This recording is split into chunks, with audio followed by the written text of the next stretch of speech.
geed abqaalka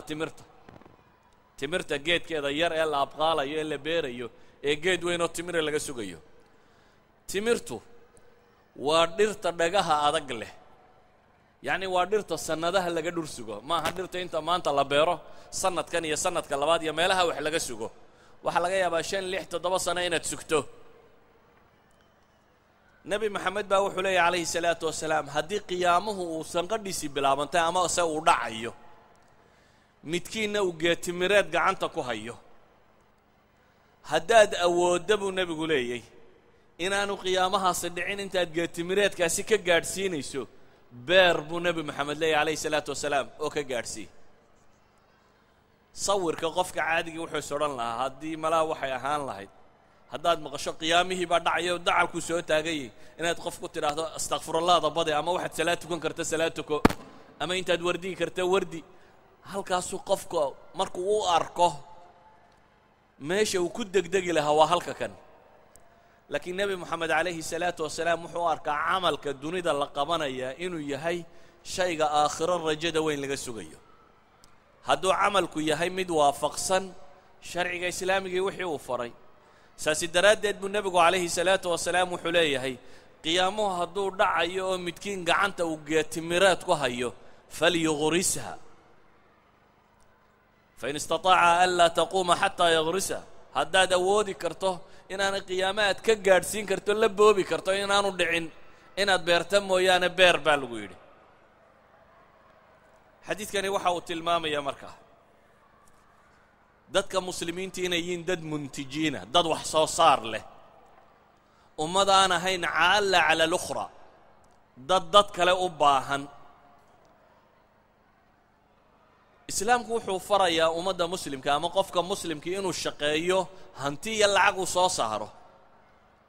cilmi iyo aqoon uu keeno, laakiin waa inay janno goysaa. masaladu waa taa. hanti maximum soo saar, cilmi maximum baro, inta ugu sarraysa aad baran karto baro, inta ugu sarraysa aad awood yeelan karto wax soo saareed wax soo saar, laakiin yay noqonin mid jannada ku weydaariso naarta ku geysee mid jannada meel sare kaa gelisa waa inay noqotaa. u fiirso xadiidka bukhaari iyo kayrkiiba warinayaan, nabiga calayhi salaatu wasalaam baa faqradii muslimiintu usoo ashtakootay. maaha sidii shuuciyadda siraacu tabaqaat oo haniga kama ashtakoonayaan, hanigay ka ashtakoonayaan, laakiin waxay u ashtakoonayaan waxa weeyaan qadiyat almunaafasa. jannadii baa nalaga badiyey bay leeyihin, cibaadaadkii baa nalaga badiyey. waxay yidhahdeen nabiga calayhi salaatu wasalaam, yaa rasuula allah, dahaba ahlu اduhuuri min alamwaali biاdarajaati alculaa waاnnaciimi almuqiim. dadkii xoolaha lahaa bay yidhahdeen ilaahay rasuulkiisiiyo kuwii xoolaha haystay, jannada booskeedii sare iyo nicmadeedii maguuraanka ahaa dee iyagaa qaatay bay yidhaahdeen. oo kayfa daak buu nebigu yidhi, say arrinkani u dhacday. waxay yidhahdeen yusalluuna kamaa nusalli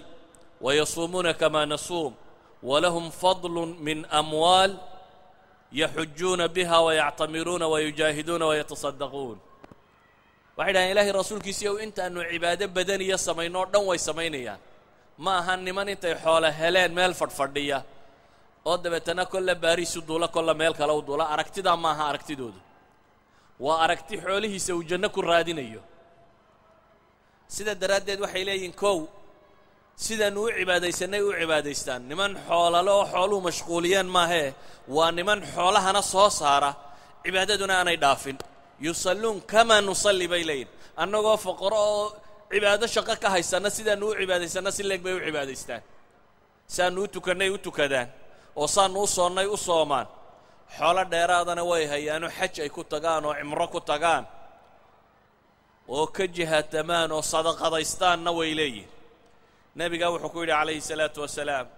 ma idiin sheegaa arrin idinkuna haddaad samaysaan wixii idinka dheereeyeyna aa gaadhi kartaan, cidina aanay idin soo gaadhi karin. markaasay yidhahdeen, haa ilaahay rasuulkiisiiyo, dee nin isaguna intaad samaysaan markaa idinla sameeya mooyaane buu ku yidhi. haa bay yidhaahdeen. wuxuu yidhi tusabbixuun wataxmaduun tasbiix iyo taxmiid iyo takbiir la kaalaya salaad kasta dabadeed 33 jeer. masaa'ilka innagu aynu iska fudaydsanno ama dadku maanta marka la yidhi 3 jeer samee waxaad arkaysaa qof carabka rogrogayo gacanta caynkaa leh subxana waxba ma tirinayo faruhunbaa iska bartay iyo gacmaha insaa la isku yidhaahdo laakiin tira maaha asalku wuxuu ahaa in qofkani uu kow laba tiriyo ama subxaana allah subxaana allah subxaana allah ha u tiriyo ama subxaana allah walxamdu lilah wallahu akbar ha u tiriyo oo saddexdaba mar ha isku yidhaahdo inuu tirada hubsado si uu ahlu duhuurka ula bartami karo laakiin xataa kuwii cibaadaysanayay cibaadadii baa ka qasantay subxana allah inta cabaar la yidhaho faraacinkaa la yidhahda baa la kacaya inuu 20 yidhi iyo inuu 30 yidhi iyo inuu 50 yidhi ma kala garanayo laakiin qolada tan nebigu wuxuu leeyahy calayhi salaatu wasalaam 3 jeer mid kasta dhaha dabeetana kuwii idinka dheereeyeyna waa ka daba tegaysaan cidina idin soo gaadhi mayso dee cid intaa samaysaan in leegoo kala samaysa mooyaane buu nebigu yidhi calayhi salaatu wasalaam waa noqdeen sidii bay yeeleen qoladii xoolaa lahaydna waa maqashay ilaan waa rag iyaba cibaadada raadinayeen waa la boobeen iyaguna subxaana allah dii waa la wadeen dabeetana nebiga u yimaadeen waxay dhahen ilahay rasuulkiisa iyo qoladii lacagta lahayd intiina way naga daba yidhaahdeen dalika fadlu llahi yu'tiihi man yashaa buu nebigu yidhi dee kaasi waa ilaahay dheeraadkiisa iyo ilaahay baa cidduu doono siiya ee wardigiinna haysta markaa weeyaan idinkuna kambal boobsiya intaa boobsiin kartaan maxaa ka muuqata waxaa ka muuqda dad maal la soo saaro muntijiina dad camal samaynaya aakhirana aan laga dheeraynaynin dad camalka ay samaynayaan u arka inuu yahay kii ay ku janno tegayeen dad maalku uu yahay markaasi waxa janno lagu tago waxa markaa aynu leenahay saxaabadu waxay ahaayeen dad aakhirada iyo adduunka shay qura u wada arka camalkan dunawiga uu wadaa inuu yahay aakhirana kuu boos janno ee ku doonaya sare dad u arka qof aan naftiisa qura ka fakerayn ee bulshadoo dhan inuu horumariyo bulshada islaamka ah oo dhan inuu bal eta bini aadamka oo dhan waayo ilaahay subxaana wa tacaala qur-aanka wuxuu ku tilmaamayaa maxaa fii suurati alinsaan alla muxuu ku tilmaamayay markii waxbixinta laga warramayay ويطعمون الطعام على حبه يا محل يدي مسكينا ويتيما وأصيرا أصيرك وايو أصيرك وكافر بالله ده دقال وقبط ما هم مسلم إذن بشرية دور دم بتجابين أيان إن النولين كران ودد منتج مركا ودد وحصوصار لدد كمسلم كاي سيدة درادد أيا صحابة وحي هايان دد أهل بطالة أما يهين دد ميل فردية oo wardiyo uun ma yahayn sida dadka barsawirayo ee waxay ahaayeen asxaabu xirfa dad ilaahay iyo rasuulkiisa ku xidhan oo cibaadaysta oo jihaatama oo haddana xirfad iyo wax soo saar leh dad bay ahaayeen aan dadka ku kor noolayn maalan muhaajiriin baa soo guuray madiina yimaadeen nebigu calayhi salaatu wasalaam wuu walaaleeyey saxaabadii si aan asma iqtisaadiya u dhicin lama odhanin waa laajiyin kuwan iyo laajiga waxa la siiyo waxa la yidhi muhaajiriin baa la yidhahaa laajiyiin maaha waa muhaajir qaxoonti maaha ee waa soo hijroodeen baa la yidhi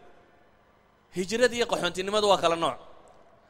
kuwan soo hijrooday waxa la yidhi markaa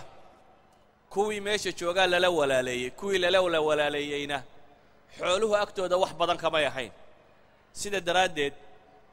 ayaa axadu saxaaba sacd ibnu rabiic wuxuu ahaa nin maalqabeena ansaar nimanka ugu maal badan ka mida cabdiraxmaan ibnu cawf baa lala walaaleeyo wuxuu yidhi kaalay cabdiraxmaan ansaar waxaan ahay ragga u xoolo badan waxaan kaa rabaa buu yidhi faqad xoolahayga laba u qaybiyo qayb qaado laba dumaraan qabaaye tii adiga ku cajab gelisaan furaya markay ciddadeeda dhammaysato guurso naf iyo maalba waan kula qaybsamaya waxaan haystoo dhan cabdiraxmaan ibnu cawf wuxuu ku yidhi ilaahay walaal ha kuu barakeeyo waxaad haysato xoolahaaga iyo haweenkaaga iyo waxaagaba allah ha kuu barakeeyo ee anigu nin farsamo yaqaana baan ahay buu leeyay nin xirfad yaqaana businessman nin yaqaan sida loo tijaareeyo aniga suuqa ay bar buu yidhi suuquni tus dulluuni cala suuq waxii dhiibiyo in yaroo intaan ku baac mushtariyaan kuu soo celiyo ii dhiibna xataa kuma odhanin war xoogaan ku faraqabsadoon ii dhiib waa soo celinayaa xataa taa ma odhanin wuxuu leeyahay waxaagoo dhan dayn ma raba lacag ma raba waxba kaama waxaaga allaha kuu barakeeyo oo muxuu qaban wuxuu yidhi aniga suuqaygee suuqa yaa haystaa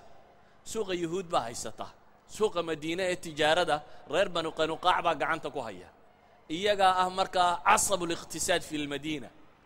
lafdhabarta dhaqaale ee magaalada madiine